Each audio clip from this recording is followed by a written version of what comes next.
Hi there, I'm back for the last segment of caregiver stress and burnout and some tips to help with that stress and helping you. So the first tip here is communicating feelings and your needs. First and foremost, education is a source of power, but remember, balance. Many of us might swing too far on this pendulum. I know I do. When our children are diagnosed, we tend to pour ourselves into the diagnosis. We research, talk to experts, doctors, school counselors, therapists, special education professionals, all in an effort to help our kid have the best life possible. So yes, talk to your pediatrician regarding referrals to specialists and your child's teacher for additional suggestions to help your child academically. You can talk to your clergy and your minister, or your counselor, or other special needs parents for personal support. And talk to your spouse or your co-parent partner to brainstorm family solutions, friends and family for even possible mom's night out. Any opportunity to recharge your battery. But just in moderation, know where to get help. Make a list of all the people that you can call to ask for favors, some natural supports. I asked a friend to bring over lunch and play with my older son when he was younger, while my younger son received home therapies. I would ask a friend if they knew anybody that where I could hire a mommy's helper, and she shared that information. College students are great. Sometimes they need to get hours, for whatever degree they're getting. I've asked my mom to come stay with us for a few days, up to 2 weeks. Also, it wouldn't hurt to look into your insurance. Call your insurance company and learn to see if there's, what is covered under your insurance. What specific services that would help you. It might be that it might cover some kind of self-care, personal assistance, or respite. You never know. So definitely create the list, just in moderation.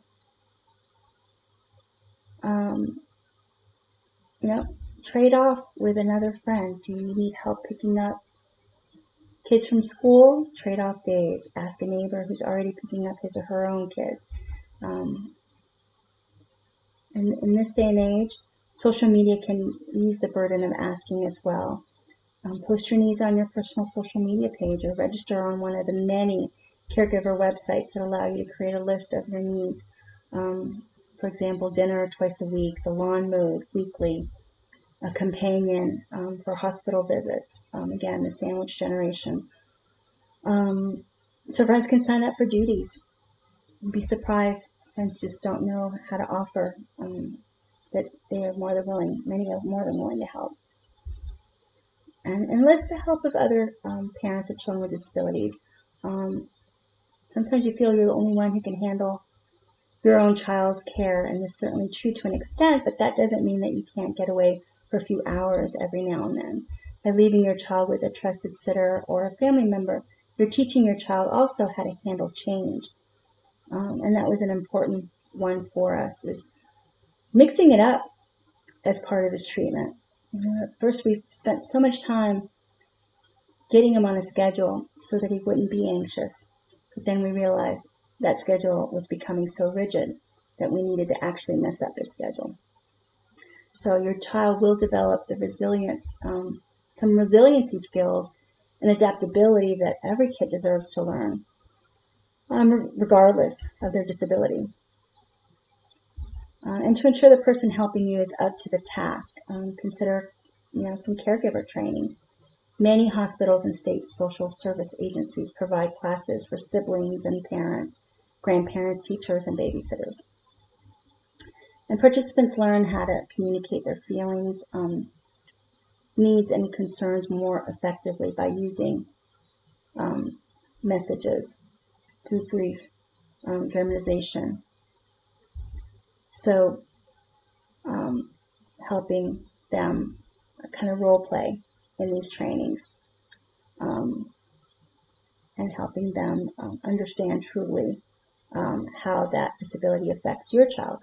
As we know, I know in the autism community, if you've met one child with autism, you've met one child with autism, because they are so individual, and so I'm sure that applies to other disabilities.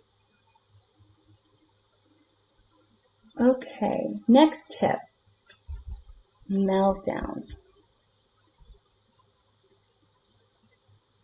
Don't take them personal. Whether you have a child who has Down syndrome or autism, or a child that's somewhere maybe not yet diagnosed or has some other medical needs, sometimes our children with traumatic brain injury have more significant behaviors. There's a good chance that you've dealt with a meltdown at some point as a parent. I've dealt with many, particularly when my son went through a period of transition from Tallahassee to Jacksonville. And then again, well, prior to that, he was not a happy reader, but then again in transition and puberty. And he experienced a head banging and kicking and a lot of verbal outbursts. So you'll find plenty of good information on what defines a meltdown, on differentiating a meltdown from a temper tantrum, and how to hold your child safely during a meltdown. Now I can't hold him, he's like 6'2", but we've gotten to a lot better place. And I'm also including a lot of resources around what's called positive behavior intervention support. It's a framework that schools use to help proactively address behaviors and teach replacement skills.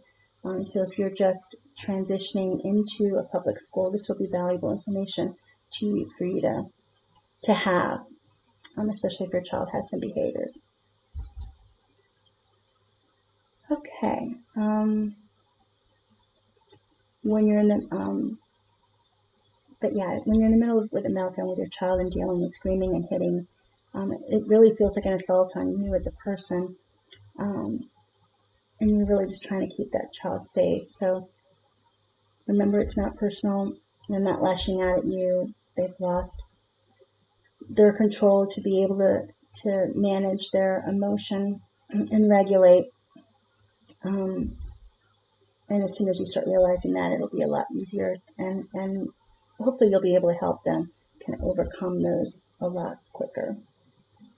The next tip is community. Join a community. And these include all the special needs support groups. There's so many online. I think unless you're born under a rock, and if you are online, if you're on Facebook, you will have probably already joined some of these, but consider joining if you haven't. It can be an invaluable resource for like-minded parents. And just hearing stories and tips and receiving support from other parents who understand what you're experiencing will help alleviate your stress. I myself am part of a group where I am just a mom. I'm not a parent trainer. I am not going in. Of course, I'll share resources if someone's really looking for something, and everybody knows that I am the program director of a parent training and information center, but they also know that I really need to just be a mom and just share and feel safe and comfortable sharing. It's just down the street from my house. It's a faith-based organization, and I really just love the girls that I get to see them once a month. And I can't wait till I see them in person post-COVID.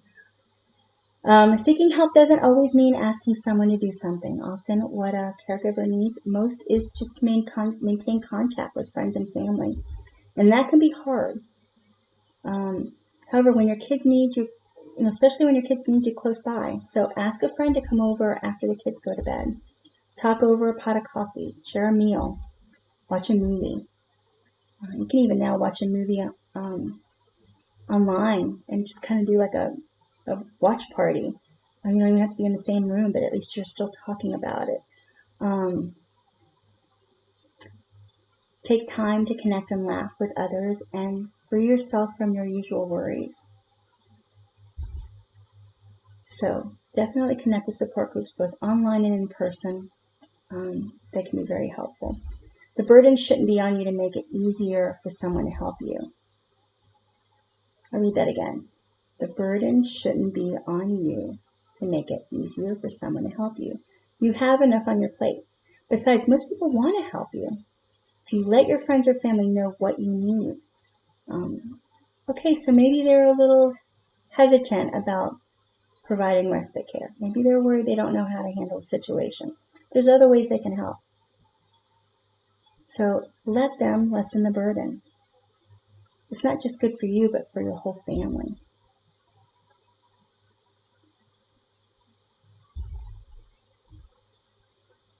Financial support. Chronic illness and disabilities tend to pull families apart for emotional reasons, but there are very draining also on family budgets and the resources as they become, if additional medical services and medications and counseling and all those money constraints progressively grow over the lifetime of the disability. When researching the available financial help, parents can feel overwhelmed and even worried. However, I don't have the magic bullet for this. I know you're waiting on bated breath, but there are programs. There are government programs and private programs available to help families. I will include some links there. There's also disabled children charities and even volunteer caregiver programs. And also physicians and counselors in the community may be able to suggest what help is available, but I will be including a list. Next, consider siblings. Take care to nurture sibling relationships. So easy for so much of your energy and effort to go to the child with special needs, especially with extra doctor appointments and support specialists and on academic issues that can be part of your child's therapy. Siblings of a special needs child might feel slighted at times. If this happens, be assured you're not a bad parent, just a human one, and try some of the tips that I have here. You can make sure your child gets some undivided attention, maybe a date night. Even simple things when they're younger, like reading at bedtime or talks while driving to school, that all counts. The quality, not the quantity, that will make a difference. Engage in your child's activities. Ask them about a school project. Volunteer to make a soccer snack. Never forget, my older son, the one that's only 12 months older, really wanted to do the science project that involved dry ice, and the teacher really wasn't sure. Obviously, dry ice is not safe unless completely supervised. But my husband and I both talked to the teacher. We both assured her that we were going to do this as a group project and that we were going to videotape every step of the way so that Jack, my older son, would be the star of these video clips and that we would make a log. And like I said, quality, not quantity. That experience did wonders for a time when he really was feeling left out, when we were still trying to figure out things for my younger son with autism. So think of something where you can really make your sibling the star of their own show, right? Not a secondary character, but the star of their own show. Your attention to the detail in their day will matter. Include your children in the care of their sibling even, as appropriate. Make them feel important. And I wasn't talking about younger kids, but that grows, where it becomes natural, where they will want to look out for their sibling. There will be days when they will want to help, others when they don't, and that is fine. Caring for family members instills compassion, even in the youngest children. Give them information as they want it. Some children accept their siblings just how he or she is, and others actually want to know, why is Johnny using a hearing aid? And as in anything, children are curious, and the more facts they have, the better. The Empower your family by accepting what is your normal. Every family does things a little different, yours included. So a child in a wheelchair is still your child. He just has a different way of getting around, which is normal for your family. My older son is ADHD, and the easiest way for me to help him understand his disability, because he's also gifted and very quick learner, is I'd heard it somewhere that he had a race car brain with bicycle brakes. So he just needed to figure out how to slow down his brain so that his body could catch up. And that was perfect. That's all he needed to know to be able to explain it to himself and to be able to share it with his friends. With my younger son, with his autism, it was, you just see things different. You just learn different until he was old enough to understand a little bit more and a little bit more. Problem solve as a family, as a team. There's times when challenges arise, and you can empower your children by having them brainstorm solutions with you. It's amazing what kids come up with, usually things we hadn't even considered. All children should overhear you bragging about their accomplishments. It's so easy to get fixated on the cycle of struggle, but focusing on even the smallest successes or acts of kindness really helps the family build each other up. Invite other families over to play. Don't seclude yourself from others. One of my favorite parenting blogs is What Do You Do, Dear? Written by a mother of two adorable children, Franny and Simon. And her son happens to be the cutest kid ever, and he also has spina bifida. And Mary Ellen shares her journey and finds the humor and embraces their family in a normal way that makes you want not only to embrace but celebrate their family. And your own family is normal. Next is respite care.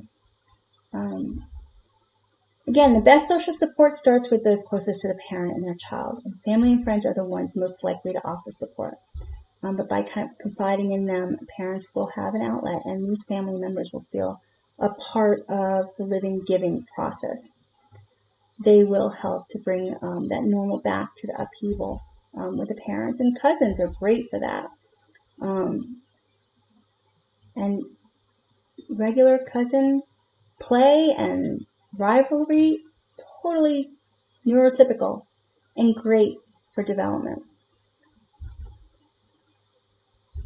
Now, again, many people don't realize you might be able to get respite care through either a local community health agency, usually the fees on a sliding scale depending on income, and then primary caregiving is permitted to select the respite caregiver.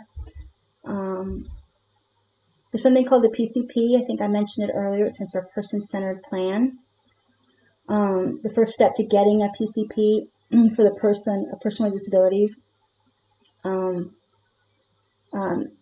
PCP will outline the number of respite hours per month and how it will be paid, again, through maybe contacting Children's Medical Services in Florida and seeing if you qualify for that. Again, it's based on sliding scale. I have no idea whether it entails looking at insurance or not. It's a good idea, should you qualify, it's a good idea to start with brief respite periods and build up to longer periods as needed, so that both the caregiver and the child can get used to it. But then also consider home health care.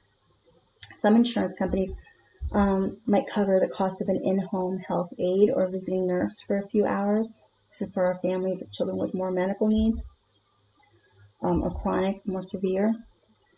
So definitely I encourage you to call out for your benefits provider to see if you're eligible. And these services can include a caregiver coming to your home to give you a break, even for just a few hours. And then, might find some drop off. So I'm going to include a list of what I have found in this area. Next is self-expression. Self-expression can heal and rejuvenate. And many parents of children with special needs have some sort of creative pursuit, or they might have forgotten. Now think about what your creative pursuits might have been when you were younger. Was it photography or scrapbooking? Scrapbooking got a little expensive. But yeah, I loved scrapbooking. Music or writing. Are you good at sewing or cooking, woodworking, maybe making jewelry, landscaping or gardening? What is your groove? What makes you relax? Sometimes it could be just any outlet, just something as simple as jotting down a few sentences in a journal, or arranging some seasonal items on, a little table inside the house. My thing, as I shared earlier, I went to school for interior design, and I got to work in the field for maybe 2 or 3 years. So I'm constantly moving furniture around and painting walls, and my family, wakes up in the middle of the night tripping on furniture all the time because I'm always changing it. But that relaxes me. That's my time. Kids are asleep, and I get to make my little vignettes, per se. And it keeps my house cute. And that kind of goes into me time. Make sure you make time for yourself. And if you want to be the best parent you can be, you need to allow yourself time to relax and recharge your battery. And think of your energy as, I guess back to the journey, the battery in your car, think of that energy. You want to make sure that you have something to give at the end of the day. So make sure you recharge your battery.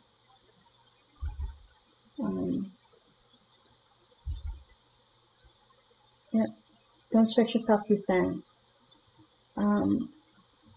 Schedule time. I live and die by my calendar, and I schedule time to just be.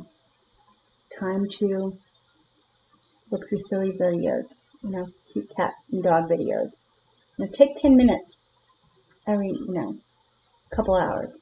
Give yourself permission to take 5 to 10 minutes, strictly for yourself. And I know it's hard, but your kids need you to do this. And do something that relaxes you. A cup of coffee, read a few pages from an inspirational or funny book, or just sit and do nothing. I was watching a TikTok that shows you how to put your legs up on a wall and all the great health benefits to relieving stress, and so good for your heart. And so now I'm already thinking, I need a wall. So tonight I will be moving furniture because I need a wall that I can climb up, put my legs up. I don't think I'll put my legs up at night because I may not be able to get them down. But I'm definitely going to find a clean space to put my yoga mat and find a wall. Swap childcare. This can be for running errands. Remember, rely on those natural supports. Your kids will benefit from socialization with other kids.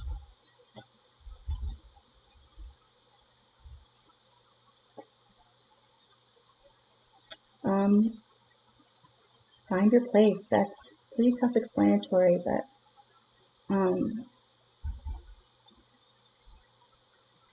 do what you can that makes you happy. Exercise rocks your boat. You're a runner. I'm not a runner. I like period series and can't wait for Outlander to get back. That's my thing. But everybody's individual. So that is pretty much the long and short of this presentation. Date night. I didn't mention date night. I know those are hard sometimes, but you can have an indoor date night. Get the kids down early. It's still important connecting with your spouse outside of just the daily grind of caring for your children. And sometimes your teachers and therapists are looking to make some side hustle money. and they know your kids more than anybody. So that might be a concern. I know in a lot of smaller districts and rural areas, that's very much a possibility, where you can ask and see if even the paraprofessional might be available that would be interested in making some money babysitting. So that's my presentation. Again, I'm going to be including the resources to a lot of the information that I've shared. I couldn't possibly go through all the different examples. There's different faith-based organizations that even provide something called Joni and Friends that help kind of do like a mommy's day program and peer support groups. So I'll include that all in the links as well. Hopefully we can connect you with some special needs organizations dedicated to serving children who require assistance for medical, mental, or psychological disabilities. And many of these children work with children and their families. Dads also, we have a Dadvocate program. It's becoming very popular with men meeting and planning events in the community where dads get together and plan things specific to a disability. So if you're interested in that, I can definitely connect you. So remain calm despite the storms that may blow around. Schedule less. Less is more. Flexibility is important for me as it is for my child. And allow yourself to make mistakes, recognizing that it is trying and that you are improving, but that you are trying.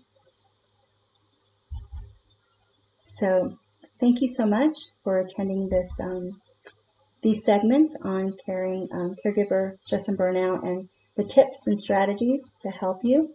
I look forward to presenting to you in the next series, and we'll share that information soon.